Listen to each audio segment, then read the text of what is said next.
Drum roll, please. Are you ready to welcome to the stage another Weiss brooch?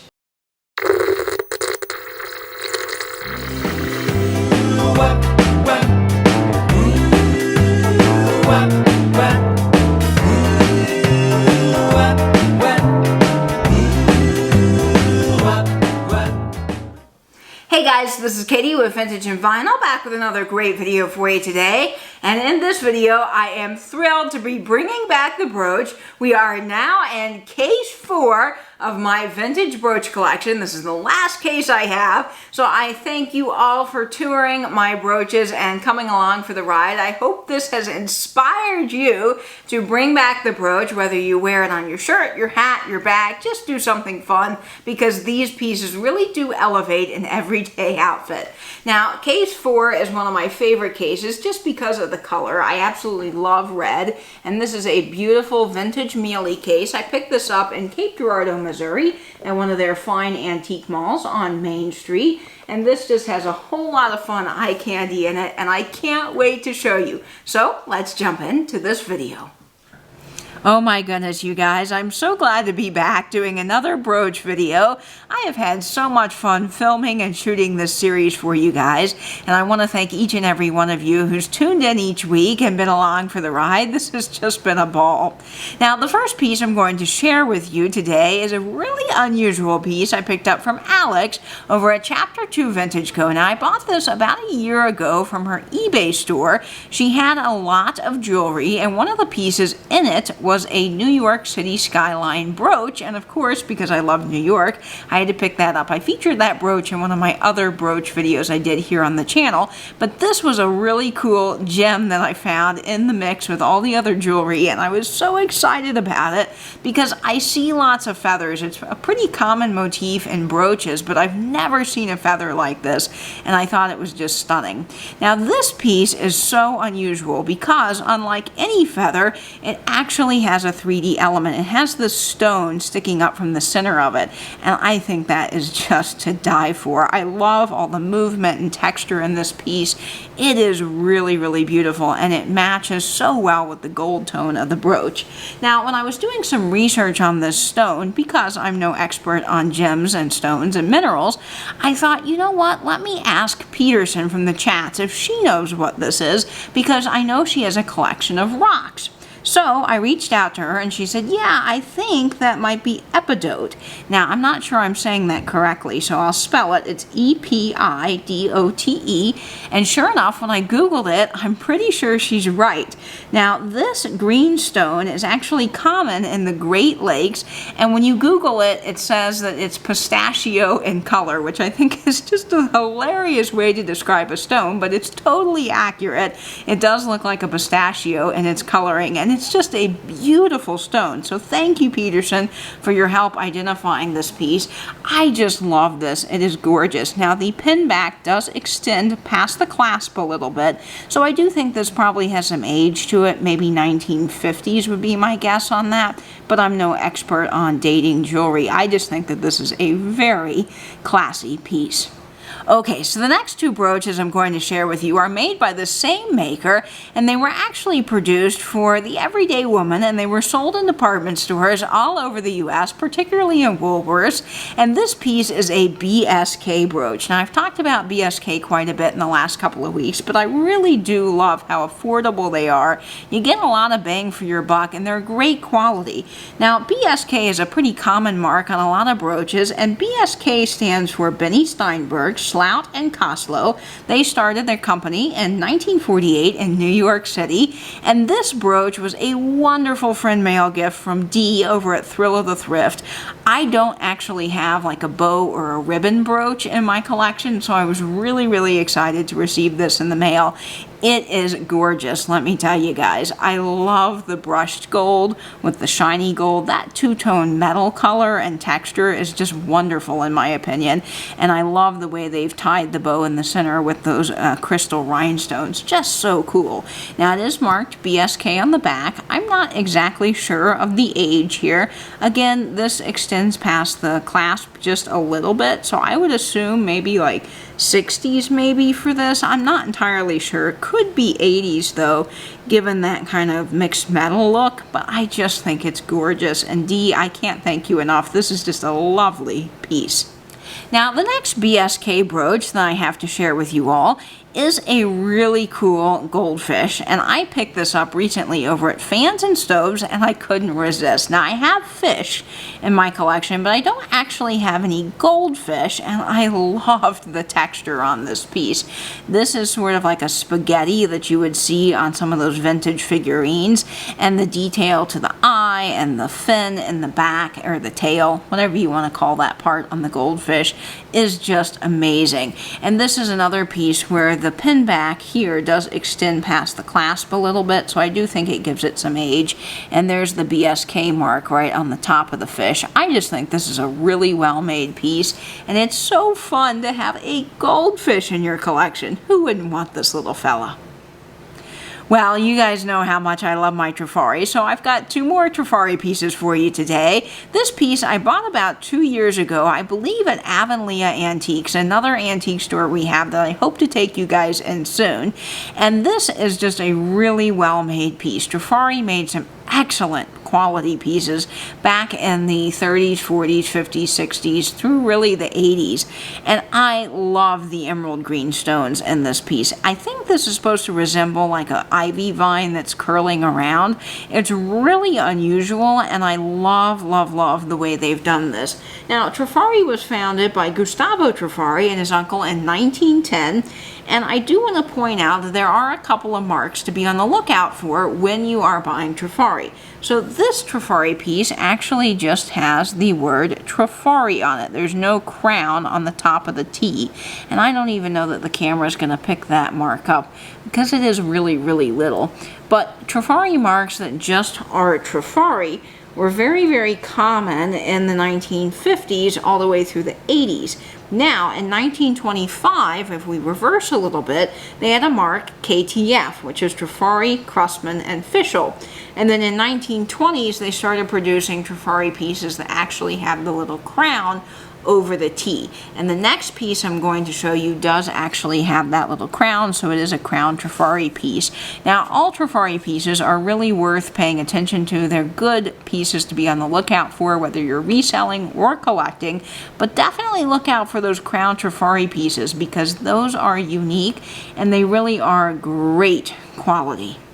Now, Trifari did a whole series of these brooches in different letters, and I actually was able to find my letter. I found a K for Katie, and I think the brushed gold on this is just stunning. This is a small K. It measures only about a ½ an inch wide, so it's not particularly wide, but this would be something that's great on a lapel or a jacket because it's just the perfect size to fit in that space. Now, this is actually marked Crown Trifari, and if you look on the back, again, I just wish the camera would show this, but it's probably not. There's the Trifari mark, and then above the T, there's actually a little crown, like a crown you would see in England on the Queen.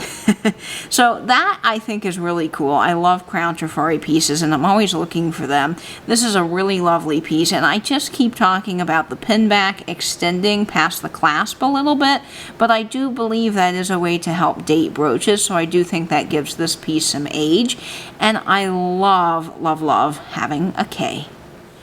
So the next couple of brooches I'm going to share with you are Austrian pieces that I picked up from Fans and Stoves Antique Mall. I'll post on Instagram again a little snippet of Fans and Stoves because they really do have one of the most magnificent brooch displays I've ever seen in my life. I believe the brooch display is close to 3 cases wide. They go floor to ceiling, and the lady that actually owns this display travels the world, especially to England, and buys a lot of brooches and brings them back for resale in Fans and Stoves, and she finds the most incredible pieces in the entire world. I just adore them. Now, this is an Austrian piece, and she has a whole section of Austrian crystal brooches, and I want them all. They're just amazing. But this is actually a circular brooch that is so unusual. Now, it has 2 colors of stones. You have a beautiful brown stone and then a beautiful light green, kind of a lime color, but not as limey as you would expect a lime to be, sort of more of a lighter lime, if that's possible. I don't know if I'm doing the best job describing that, but you guys can get the picture. Now, this piece does not glow. I was hoping it would, but unfortunately, it doesn't have any uranium in it. It's just a really pretty circle, and I think with my brown or my green hat, this really will be a fun piece for fall. It has no markings on the back, but it is Austrian. She did verify that. She's really an expert in jewelry, and I hope maybe one time she can come on my channel and talk about jewelry, because I know she knows so much, and she really has some great pieces. I love the different shapes of stones in here. I love the baguettes with the marquise stones. They're just so beautiful, and it really is such a stunning piece. Now, this piece is another Austrian piece that I picked up from Fans and Stoves, and I think the detail on it is absolutely amazing. This is sort of like an atomic starburst. It's very mid-century modern, but this is Austrian, and let me tell you, this just has some incredible detail to it. If you look at the little leaves coming out of the flower in the center, they are all etched with this fine design, like little lines that give dimension and texture to these leaves. It's absolutely fabulous. And then you have these taupe-colored prong set stones in the middle, and this beautiful, delicate kind of starburst, mid-century atomic goodness coming out of the side of the brooch. I mean, this piece is to die for. And on the back, it's not marked, but it is Austrian. I did confirm that. And if you look at the clasp, I want to point this out because I've actually never seen a clasp like this. So all of my jewelry experts can help me out here to tell me exactly what this is called. This kind of has like a bullet cone kind of thing going on the outside. So let me show you the difference in clasps so you guys can see what I'm talking about. If you look at this clasp, you'll see that it actually folds over, and then the rest of the end kind of can stick out the side here. I don't know if that's showing up on camera.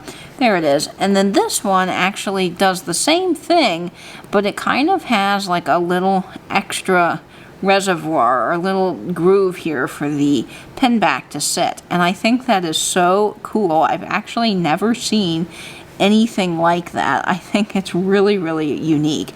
So let me compare the two again so you guys can get a better look, because I don't know that this is going to show up on camera, and when you're looking at these small details, they are hard to see. I think you can get the idea of what I'm talking about. So that really does make this piece unusual, and it's so well made. The nice thing about this too is it's really lightweight. So I've talked about this before, but some brooches can be so heavy that they pull down a shirt. So this is a really great lightweight brooch to wear on a shirt that may be a little bit thinner, and you need something that's not going to pull it down.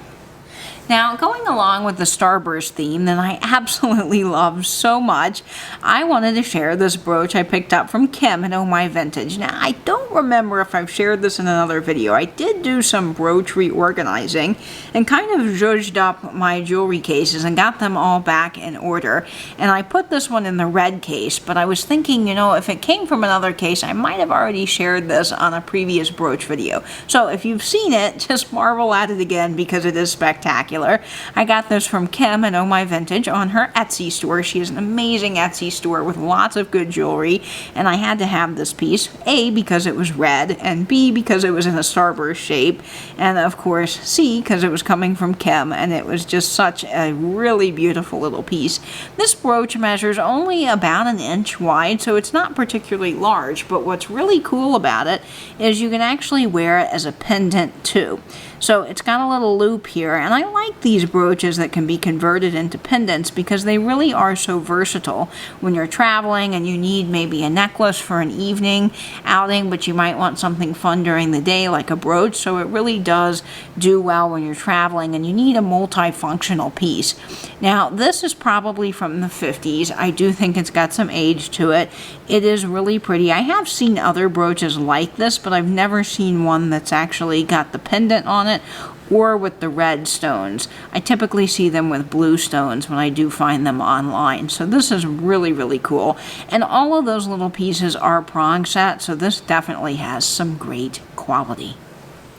Now, this brooch I picked up online a little while ago because I wanted something fun for Mardi Gras, and I just thought this piece was so unusual. What's unique about it is it actually has music notes on the top of this guy's, would you call it like a parasol? I think it's like a little parasol or umbrella. Maybe in Mardi Gras tradition this actually has a name. But I love the little music notes. I was totally attracted to that, being into vinyl and music, and I thought the colors were fun. And this piece is not marked. It's probably from like the 80s or 90s, but it's a really well-made enamel piece, and I just had to have it. I love the little stones. They are glued in, and then he's got different colors, purple, green, and yellow on his body, and they're all enameled, and then the back just seemed to be really, really well made. I wish I knew more about this piece. I did do some research and I really couldn't find another one, so I don't know where this was made. My guess is probably New Orleans, in some shop somewhere. I just thought that this was absolutely stunning, and I had to have this fun little fella. So the next brooch I have for you today I picked up in the early days of YouTube live sales from Patrick, the trusty huckster mercantile. Now, this belonged to the huckster helper's grandmother, and I thought this was just so beautiful, and I had to pick it up. I love the colors in this brooch. I actually have a hat that matches this perfectly, and it's really, really hard to match that hat because it's such an unusual shade of light blue, and this brooch just hit the nail on the head. Now, this piece is one of the most gorgeous brooches from the 50s I think I've ever seen, next to a few Starburst ones I have. This just has so many different stones in it, and it's just amazing. I love anything that has this marquee shaped stone. I think they're beautiful. I just can't tell you how much I love them, and I absolutely love the smooth polished stones up on the top here with the blue and the white stripes, and then you have the Aurora Borealis going throughout that adds a little bit more dimension to this piece. I love it. It is probably about 2 inches wide, I would say, so this really is a great pickup. Now, it's not marked. I don't know who made it, but you can just tell the quality. All of that is riveted on in the back, each piece individually, and then you have all of the prong set stones here, so this really is a nice quality piece. It is rather lightweight, and again, that's something that sometimes, you know, I kind of like just because certain shirts may not work with other heavier brooches. I just adore this piece, and I'm so glad I picked it up, and it's definitely one that I wear a lot. Drum roll, please. Are you ready to welcome to the stage another Weiss brooch? Oh my goodness, folks. I've talked about this so many times on my channel, but I absolutely adore Weiss brooches because, in my opinion, Weiss brooches are some of the top quality brooches you can buy today in the vintage market. Now, Weiss was founded by Albert Weiss, and he did work for Coro for a short time. We all know and love Coro. And then he thought to himself that he was well versed in the jewelry business and would start his own company. And in 1942, he did just that. Now, in that span of time, he made a wonderful array of brooches with some of the best quality materials and crystals that you could buy. Now, unfortunately, he did give the business over to his son, and in 1969, it ultimately failed.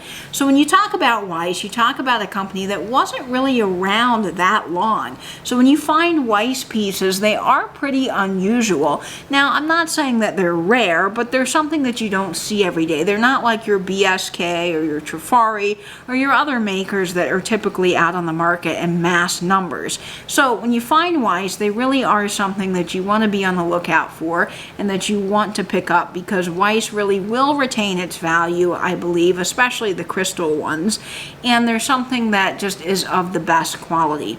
Now, this piece was an amazing gift from Sam over at the Pink Elephant Parlor. She sent me this in some friend mail, and I adore this piece. Now, I want to point out how high quality the crystals are, because that is something that you will know when you see Weiss in person. You'll just see the crystals and go, oh my gosh, these sparkle like no other crystals I've ever seen. They just have a quality and a clarity to them that's really amazing. And of course, all of the Weiss brooches I have seen are always prong set. They have the little prongs holding in the rhinestones, as opposed to something that's glued, because when things are glued, they tend to fall out and they're not as well made.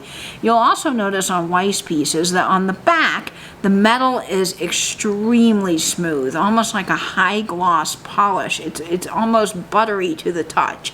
That is a signature of a Weiss brooch, and of course they usually are always marked Weiss with the circle. Now there are a few crystal ones that I've been learning can not be marked. There are like some undercover Weisses, if you will, that weren't marked but actually are, and you can always usually tell by the clarity of the crystals, and then again by this buttery smooth metal on the back. There's no little pinholing or texture that you get on some cheaper metals. This piece is absolutely stunning. It is just amazing. And it was made somewhere between 1942 and 1969. I do believe this piece has some age to it, but I just absolutely adore it. Now this piece actually does sit on top of my red jewelry box with a few of my other crystal brooches that I just love seeing when I walk in my closet because they are such eye candy. So Sam, thank you so much for this wonderful gift, and it is just a stunner. Now, speaking of quality, the next brooch I want to share with you is, in fact, an Emmons brooch. And just like Weiss, Emmons is a name to be on the lookout for. Emmons is one of the best quality brooches next to Weiss and a few others that you can buy. They really are amazing pieces. Now, I got this stunner from Daniel over at Tacky As Me, my fellow brooch lover in the community. Of course, lots of you guys are bringing back the brooch, and I love that. So I'm so glad to see brooches doing well at the sales. Now, this brooch here is Emmons, and Emmons has a really interesting history. Emmons was founded by Charles Stewart in 1949. Now, Charles Stewart also registered Sarah Coventry, which we'll talk about for my last brooch of the evening in just a minute. Now, he actually named Emmons after his wife. Now, the cool thing about Emmons is these are brooches that you couldn't just buy at department stores. They weren't mass-produced. These were sold exclusively at jewelry parties that you had to have a special invitation to go to, which I think is so cool. So Emmons is something that you don't see a lot of, and when you find them, they can go for a pretty penny online. Now, Emmons was only around from 1949 to 1955, so they really had a short run, and they are just some of the coolest brooches. Now, this piece is gorgeous. It has the red glass stones and then these black glass stones in this amazing gold design. I just love this piece. It is gorgeous. This is about 3 inches wide, so it's a big brooch. It's really got a nice statement setting to it. And this is something, again, you put it on your shirt and everyone will see you walking from a mile away and go, oh my gosh, where did you get this brooch? So this is just really a cool piece. I've never seen anything else like it. It does have the Emmons mark on the back. As far as I know, all Emmons brooches are always marked Emmons, and it's just a really heavy, really beautiful, stunning, high quality piece. Okay, so the last brooch of the evening is really a cool piece. I picked this up recently at Fans and Stoves for only a couple of dollars, and I didn't have anything in my collection that was Hawaiian or tropical themed, so I thought this would be a fun addition. Now, I mentioned just a few minutes ago that Emmons was founded by Charles Stewart in 1949, and I said that he also registered another company. Well, he registered Sarah Coventry, and this, in fact, is a Sarah Coventry brooch. Now, Sarah Coventry is definitely a name that is pretty collectible in the vintage jewelry world. People love Sarah Coventry because they really are good quality brooches, and usually you can find them for a pretty reasonable price. Now, this piece is fun because I've never actually seen a hibiscus flower. I think this is a hibiscus, or it's the flower that's on leis. What is that flower? I don't know. I'll insert it here, and you guys can tell me in the comments down below because I really need to learn my flowers. It's shameful. I don't know what flower this is. Anyway, it's just beautiful. Now, this piece has some fun detail, and I really love when they take time on brooches to put in texture on the leaves of flowers and sort of like fun spaghetti trim around the outside. It just really brings the brooch to life. This has the faux pearl in the center, and then these small little green glued-in crystals, and it's got kind of that two-tone metal that I just adore. You've got the brushed gold and then that shiny gold, and then on the back you'll see that it is marked Sarah Coventry. Now, this is actually marked Sarah Cov, and there are brooches that are marked Sarah Cov, and there are some that are marked Sarah Coventry. It is my understanding that they all are actually legit Sarah Coventry brooches, so I don't believe that these were ever faked. Now this has a really nice clasp, and it does have a pin back that's kind of enclosed in the clasp. It doesn't stick out farther. So this probably is more from like the 60s or 70s, I would imagine. I just think that this is a really cool brooch and a wonderful addition to my collection. Alright guys, that was it for me. I hope you enjoyed seeing some of my brooches. I'll be doing the last video of this series, same time, same place, next Wednesday, so come back for that. And I will be catching you on Instagram before my next video at vintage_and_vinyl. And I hope, as always, you will stay in, stay safe, and binge YouTube. Bye-bye now.